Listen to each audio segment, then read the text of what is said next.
It's hard to get off of this one, man. Not gonna lie. In 2025, we lost to Man United. Man United. At Anfield as well. We've given these guys their first win at Anfield in over 10 years. Since Rooney. Do you know how long ago that was? We're in the pits right now, man. Liverpool 1, Man United 2. And I'm briefly going to break down this game because I don't have the energy right now. I'm not going to lie, guys. I do want to give props to them guys, though. I think Man United, they did play well. Their right-hand side, Ahmad and Mbeumo were causing us problems, and Cunha as well through the middle, but, you know, what I've noticed through the game, their threat was a constant. I mean, their right-hand side was a constant threat throughout the game, especially in the first half. They were causing us a lot of problems, and they even got the goal, if I'm not mistaken, from the right-hand side in the first, opening 2-3 minutes, where Mbeumo was played through, and then McAllister. So obviously that's a bit controversial. I believe, me personally, the ref as well was on a joke thing today. Like, I couldn't believe it. Like, the ref was making some bad calls, but this loss isn't just on the ref in it, so I'm not even gonna be doing that. Like, I actually do believe it's a combination of Man United actually playing well. Like, they actually did get up for the game, but I think we are kind of like the own architects of our downfall here. It's like, man, and Mbeumo goes through. He had a good game, but man, Van Dijk, bro, horrible game. Him and Kirkes were getting blammed in that game, especially in that first half. Kirkes was struggling to keep up with Ahmad, bro. Like, I'm not gonna lie, I was seeing certain plays or certain possessions where Man United have the ball and Ahmad is running into space, and then Kirkes is low key fouling him. He's grabbing him. I can't lie. I know the ref doesn't give it to us, but I'm not gonna lie, I saw a lot of fouls. Like, Kirkes was just struggling to keep up with Ahmad, man. Like, one thing, I don't know about you guys, one thing that pisses me off about Kirkes, this guy struggles to keep on his feet, bro. I'm looking at this guy defending. I'm like, bro, not every time you have to go to ground. Like, this guy loves the ground, He loves the ground. But, yeah, I did think that, Man United played they did their thing, I can't lie. It wasn't like we got robbed or anything. Like, they actually played well and we played bad. The defensive errors, like I was saying, the left side of our team today was poor. Like, I know Gakpo scored a goal and he hit the post like 3 times, but even I think it's fair to say his performance was poor. Like, if you actually deep the amount of chances he missed, like, he missed a howler, in the 89th minute or 85th, around that time, where Frimpong literally put the ball in the box, bro. Open header, free header. That's an open goal right there. I don't know how that was not on target. Like, if that's on target, just getting that on target, that's a goal, Like, we equalised, it's 2-2. It's still a bad result, but like, even I thought like Gakpo was poor. Like, he wasn't clinical. Like, Gakpo last season is burying those chances, like half of those chances, because he actually had like 4 or 5 chances where I thought like, yo, he could have scored today. Like, he could have had he could have been walking away with a match ball today. Let's just say that. But defensive errors in midfield as well. I feel like we're struggling to keep control of the game. I don't know if you guys are seeing that, but it's like last season we wasn't having this problem. Last season we were basically calling Slot a control freak. This season it's a bit of it's just mayhem inside in the middle. Like, we don't know our best trio, we don't know our best combinations in midfield and attack as well. But like, I do feel like that is kind of contributing to why we lack control in the midfield. And if you're losing the midfield battle, you're gonna get overrun, man.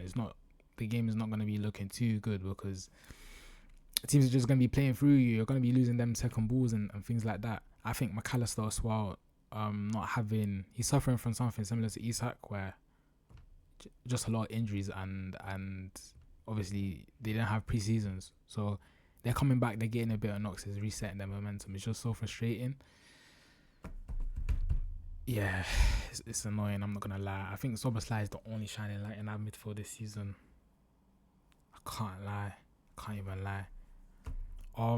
We did create chances, like a lot of chances. Salah, oh my gosh, Salah had a chance in the second half where, if I can recall,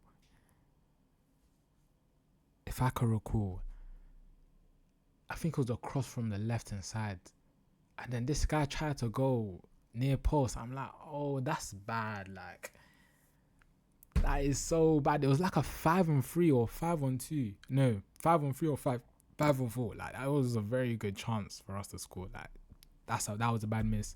Gakpo hit the post like 3 times now, and his miss as well. Like I just alluded to earlier, like that was a bad miss. Like we had a lot of chances. Isak, I thought like he could have done better with his first chance, or the chance he had in the first half where Konate played him through. That was an excellent ball from Konate. I'm not gonna lie. He actually had a good game. You know, it felt like today the roles reversed. Like he was carrying. That Konate today reminded me of the Konate in the Champions League final against Madrid. He had a good game today, guys. I know he's been a bit bozo this season, but today he had a good game. Today it was Van Dijk that was being bozo. It was his time to be bozo. Because Van Dijk was trying to step into midfield, trying to sweep up, but it was not working, man. Like they were just playing through him. It was bad to see, and like I said, yeah, lack of control in the midfield, bro. It's frustrating. I think if there's one word to summarize this game, it would be the word frustrating. Because like, anytime we're building up momentum or we're getting close to like us finally having a good chance, or you can kind of feel that the pressure's piling on Man United, the next possession we get, we're just losing the ball so sloppily. We're making a stupid mistake or a stupid pass in midfield. And it's like, oh my gosh, bro, like, you do my head in, bro. I think Kirkes was doing that a lot today. Like, Kirkes today for me was the most frustrating player on the pitch. The most frustrating player on the pitch today, by far. And Gakpo was pissing me off with them chances missed, you know. But that leaves us 4 points behind Arsenal. What are you guys thinking? How are you guys feeling? Me personally, I think the claims of the season is already over or the title is done is way too reactionary. Like, do you know who is number one? Like, if this was Man City, even if Man City was top right now, 4 points ahead of us, I'm not panicking. And right now, I am not panicking, bro. I'm not phased. Like, I'm just more so frustrated because I know we could play better, but it's just things aren't just clicking right now. But obviously, things are going to have to click very, very soon because this is the 8th game played. We're in October, about to enter November. So, like, the festive fixtures, we can't afford to keep slipping up, man. That's what I'm going to say. But right now, I don't think losing to Man United is never ideal, right? It's never a good feeling, but right now, I just think it's not panic stations right now. It's not crisis right now. It's just frustrations. And, man, let's just go on Wednesday against Eintracht Frankfurt, pick up momentum, you know, get a good win, and then take it back onto the weekend. And then hopefully we can start finding our form because I still believe we're still trying to find our best combination. I feel like Ekitike coming on today again, like, if me personally, I would want to see both of them play, like Isak and Ekitike. I would like to drop Salah from the firing line, which is wild to say, considering what he's been doing for us over the last decade. But I just feel like it is time. Like, he's been playing so poor, but Ekitike again today shining light. But it's like, if you do have to drop either one of Isak or Ekitike, Isak might have to hold bench for a couple games just for him to get up to speed, and that's okay. You know, that's okay because Ekitike has hit the ground running, and you saw today he was a threat. Him and Wirtz had a very good game. The rivals won't say that, but had a very good game. But yeah, man, I don't want to keep this going for too long.